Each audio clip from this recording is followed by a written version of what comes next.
বন্ধুরা কি দেখাচ্ছি বুঝতে পারছেন। হ্যালো ভিউয়ার্স, আমি আমিরুল, আপনারা দেখছেন সবুজ বন্ধু এমএসডি।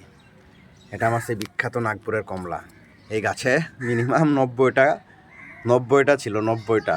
বিশ্বাস করবেন না হয়তো। দেখেন কোথাও ডাল দেখেছেন, একটা একটা করে ছাড়িয়ে ফেলে দিয়েছি।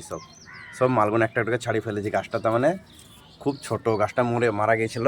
দেখেন এই নিচে থেকে মুকিয়ে আবার হয়েছে গাছটা, তাই গাছটাতে বেশি প্রেসার দিই না। এখন 3 থেকে 4টে রয়েছে।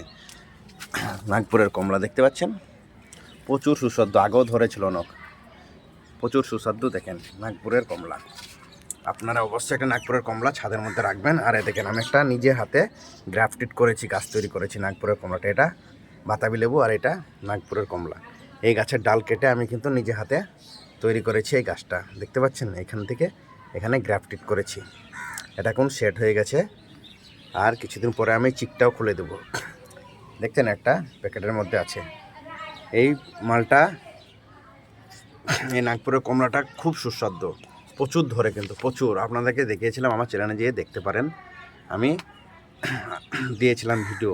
প্রচুর ফুল এসেছিলো, প্রচুর গুটি এসেছিলো, কিন্তু আমি ফেলে দিয়েছি, গাছটা ক্ষতি হবে সেই জন্য।